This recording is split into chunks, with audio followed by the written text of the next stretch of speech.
सुप्रभात बच्चों।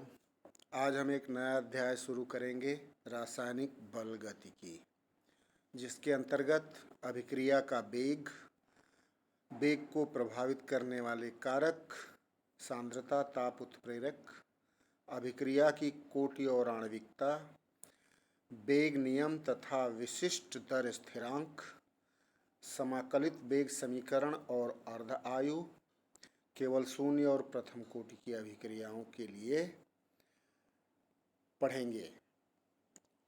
इस अध्याय में संघट्ट सिद्धांत की अवधारणा, संकीर्ण ऊर्जा और आर्हीनीय समीकरण भी है, लेकिन जो कोर्स कम किया गया है उसके अंतर्गत इनको हटाया गया है।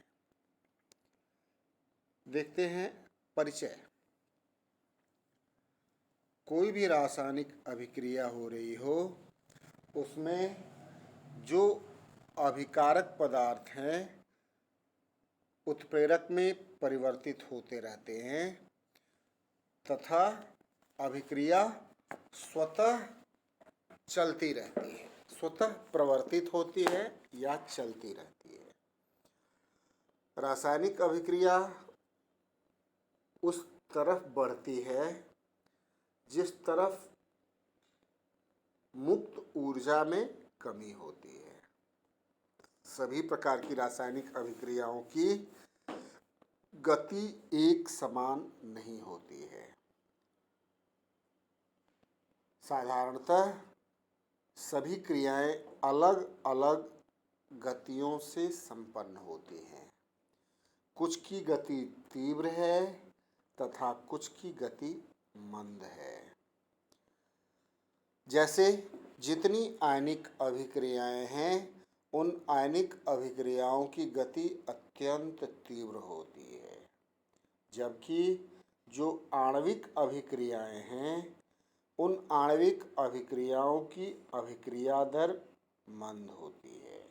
जैसे अगर सिल्वर नाइट्रेट के विलयन में सोडियम क्लोराइड मिलाया जाए तो सिल्वर क्लोराइड का सफ़ेद अवक्षेप प्राप्त होता है, जो बहुत ही तीव्र वेग से होता है और ये लगभग 10⁻⁶ से 10⁻14 सेकेंड के बीच में ही पूर्ण हो जाता है। इन अभिक्रियाओं को द्रुत अभिक्रिया भी कहते हैं। लेकिन यदि लोहे पर जंग लगे तो वह धीरे धीरे लगता है, मंद अभिक्रिया कहलाता है। तो रसायन विज्ञान की वह शाखा जिसमें रासायनिक अभिक्रिया की दर तथा उनकी क्रियाविधि का अध्ययन किया जाता है, रासायनिक बल गतिकी कहलाता है। अब देखते हैं अभिक्रिया की दर या वेग, उसका मापन तथा उसके विभिन्न कारकों पर प्रभाव।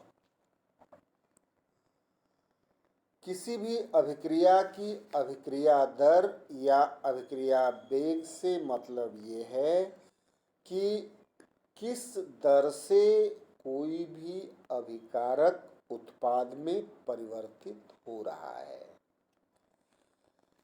जो अभिकारक हैं या अभिकारी पदार्थ हैं, उनकी सांद्रता किस गति से कम हो रही है या इकाई समय में उत्पाद के सांद्रण में वृद्धि हो रही है।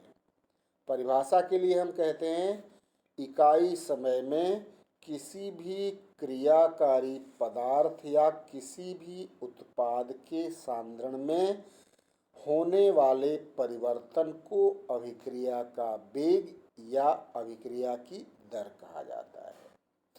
इसे अभिक्रिया का वेग या अभिक्रिया दर बराबर क्रियाकारी पदार्थ या उत्पाद के सांद्रण में परिवर्तन बटे परिवर्तन में लगा समय।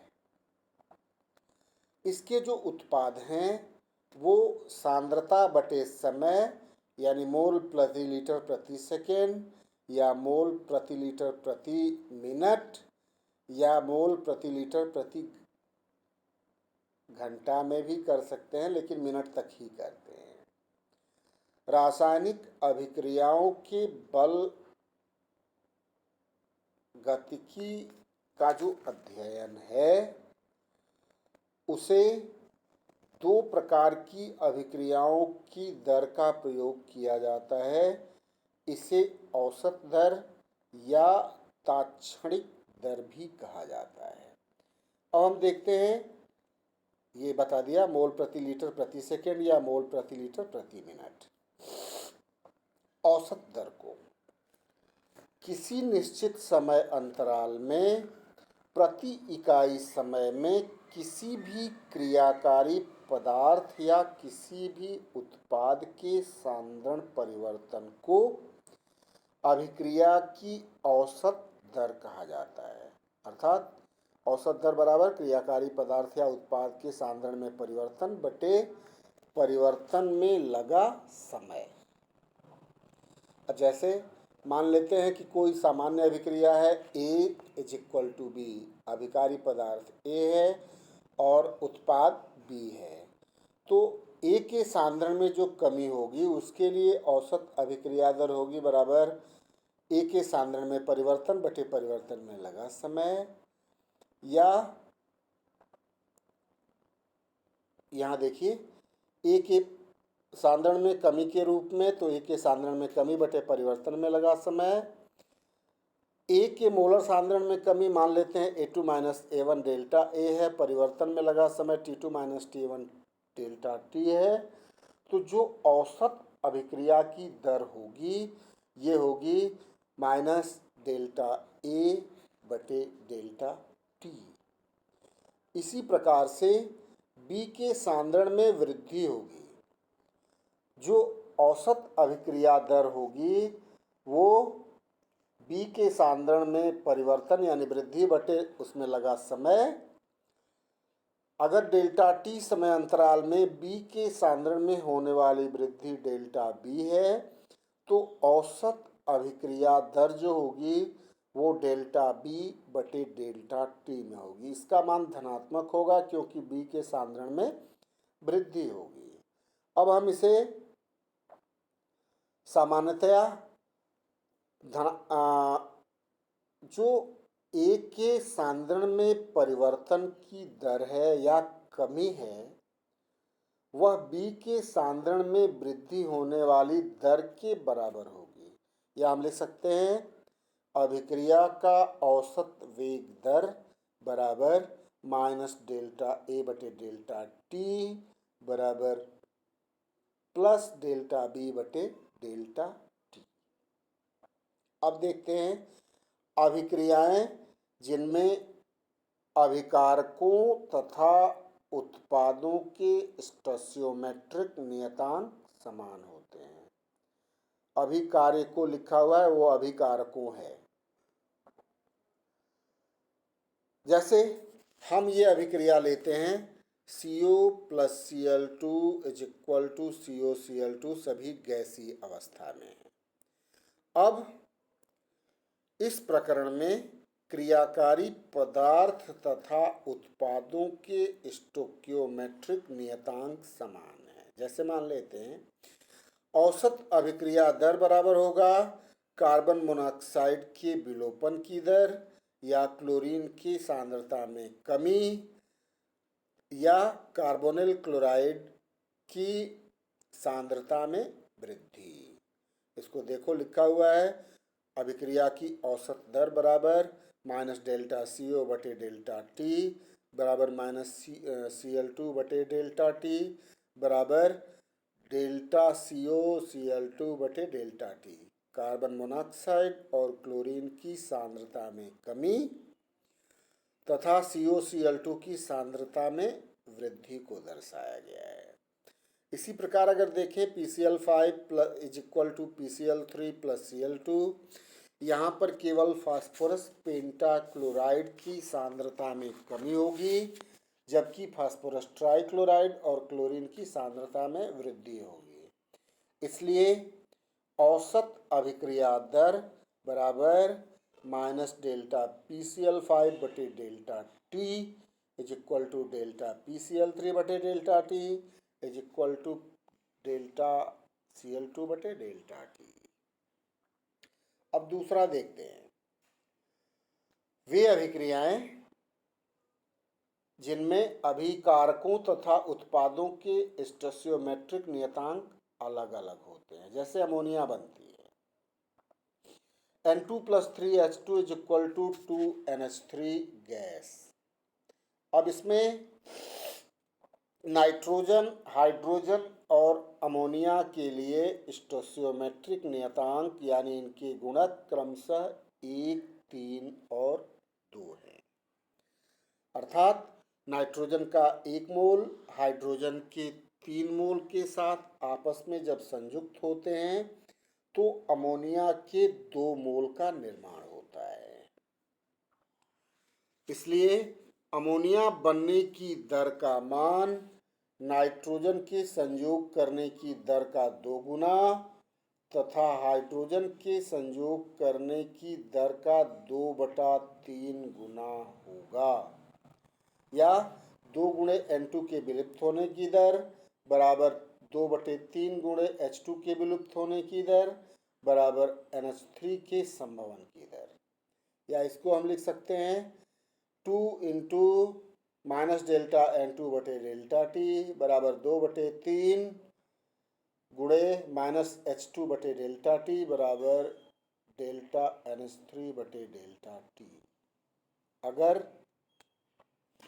नाइट्रोजन के विलोपन की दर देखेंगे तो ये होगा माइनस डेल्टा N2 बटे डेल्टा टी बराबर 1/3 गुणे माइनस H2 बटे डेल्टा टी बराबर 1/2 गुणे डेल्टा NH3 बटे डेल्टा टी। ऐसे ही अगर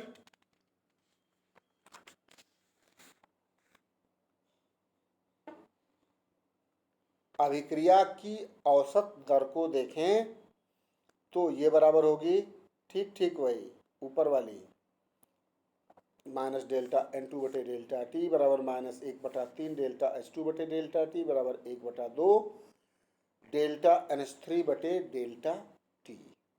अर्थात जहाँ पर उत्पादों और अभिकारकों के स्टोइकियोमेट्रिक नियतांक भिन्न भिन्न हैं, वहाँ पर उनके विलुप्त होने की दर या उनके संभवन दर में जो गुणांक लगेगा वो भिन्न भिन्न प्रकार का होगा। अब नाइट्रोजन पेंटाक्साइड का विघटन देखते हैं। 2N2O5 गैस इज इक्वल टू 4NO2 गैस प्लस O2 गैस। इसमें N2O5, NO2 और O2 के जो स्टोइकियोमेट्रिक नियतांक हैं वो क्रमशः 2, 4 और 1 हैं। अतः इस अभिक्रिया में जितने समय में नाइट्रोजन पेंटाक्साइड का 2 मोल विघटित होगा उतने ही समय में नाइट्रोजन डाइऑक्साइड का 4 मोल और ऑक्सीजन का 1 मोल बनेगा। अर्थात 1/2 गुणे नाइट्रोजन पेंटाक्साइड के विलुप्त होने की दर बराबर 1/4 गुणे नाइट्रोजन डाइऑक्साइड के संभवन की दर बराबर ऑक्सीजन के बनने की दर। इसको लिख सकते हैं 1/2 गुणे माइनस डेल्टा N2O5 बटे डेल्टा टी बराबर 1/4 गुणे माइनस डेल्टा NO2 बटे डेल्टा टी बराबर माइनस डेल्टा O2 बटे डेल्टा टी। या अभिक्रिया की जो औसत दर है वो ठीक ठीक इतना ही होगी, -12 डेल्टा N2O5 बटे delta t is equal to 1/4 minus delta NO2 बटे डेल्टा टी, सॉरी प्लस होगा ये बनेगा बराबर डेल्टा O2 बटे डेल्टा टी। अर्थात इन सभी प्रकार की अभिक्रियाओं से यह स्पष्ट है कि एक अभिक्रिया में किसी पदार्थ के संयोग करने की दर या किसी भी उत्पाद के बनने की दर को स्टोइकियोमेट्रिक नियतांक से भाग करके अभिक्रिया की औसत दर की गणना की जा सकती है। सामान्य अभिक्रिया A plus B B is equal to C C plus D D के लिए अभिक्रिया की औसत दर बराबर ए के विलोपन की दर बराबर बी के विलोपन की दर बराबर सी और डी के उत्पादन की या बनने की दर, या इसको लिख सकते हैं -1/a डेल्टा ए बटे डेल्टा टी बराबर -1/b डेल्टा बी बटे डेल्टा टी बराबर 1/c डेल्टा सी बटे डेल्टा टी बराबर 1/d डेल्टा डी बटे डेल्टा टी। यह हुआ अभिक्रिया की औसत दर। अब तात्क्षणिक दर के बारे में देखते हैं। किसी भी अभिक्रिया की अभिक्रिया दर या वेग अभिकारकों के सांद्रण पर निर्भर करता है। किसी भी अभिक्रिया को चलाने के लिए अभिकारकों का सांद्रण उत्पादों का सांद्रण समय के साथ कम होता जाता अभिकारकों का सांद्रण उत्पादों समय के साथ कम होता जाता है। अर्थात किसी अभिक्रिया की औसत दर उसके वास्तविक वेग को प्रकट नहीं करता है। किसी अभिक्रिया के लिए मापे गए किसी निश्चित समय अंतराल में वास्तविक वेग का मान समान रहना चाहिए। इसलिए किसी भी अभिक्रिया की औसत दर बल गतिकी के लिए उतना उपयोगी नहीं है। किसी क्षण विशेष पर निर्धारित की गई अभिक्रिया की दर को उसका तात्क्षणिक दर कहा जाता है। परिभाषा के लिए किसी निश्चित क्षण पर अभिकारक या उत्पाद की सांद्रता में होने वाले परिवर्तन की दर को उस अभिक्रिया का तात्क्षणिक दर कहा जाता है। जैसे तात्क्षणिक दर बराबर औसत दर when delta t is equal to 0। यहाँ पे अगर अभिक्रिया को देखें, मान लीजिए ये होगा तात्क्षणिक दर बराबर माइनस डेल्टा ए बटे डेल्टा टी टेंस टू 0 या प्लस डेल्टा बी बटे delta t where delta t tends to 0 या तात्क्षणिक दर बराबर माइनस डी ए बटे डी टी बराबर डी बी बटे डी टी। डी ए तथा डी बी ए तथा बी की मोलर सांद्रताओं के अनंत सूक्ष्म लेकिन निश्चित परिवर्तन को प्रदर्शित करते हैं। अगर सामान्य अभिक्रिया A plus B B is equal to C C plus D D के लिए देखा जाए तो वैसे ही तात्क्षणिक दर औसत दर ही की तरह -1/a d a by d t बराबर -1/b d b by d t बराबर 1/c d c by d t बराबर 1/d डी डी बटे डी टी। जैसे अभिक्रिया लेते हैं H2 plus I2 is equal to 2HI गैसीय अवस्था के लिए तात्क्षणिक दर जो होगी -DH2/dt is equal to -DI2 बटे dt is equal to 1/2 DHI बटे dt। ये होगी अभिक्रिया की तात्क्षणिक दर। तो आज हमने अभिक्रिया की दर, अभिक्रिया की औसत दर तथा अभिक्रिया की तात्क्षणिक दर के बारे में पढ़ा। इसके आधार पर विभिन्न प्रकार की रासायनिक आणविक अभिक्रियाओं के औसत दर एवं तात्क्षणिक दर की गणना करना सरल हो जाता है। किसी भी अभिक्रिया के लिए जो आणविक स्वरूप में हो रही है उसके लिए अभिक्रिया की औसत दर एवं उसकी ताक्षणिक दर को उपरोक्त की सहायता से ज्ञात किया जा सकता है। अगर कोई सवाल हो तो आप हमसे पूछ सकते हैं। आज के लिए इतना ही। धन्यवाद।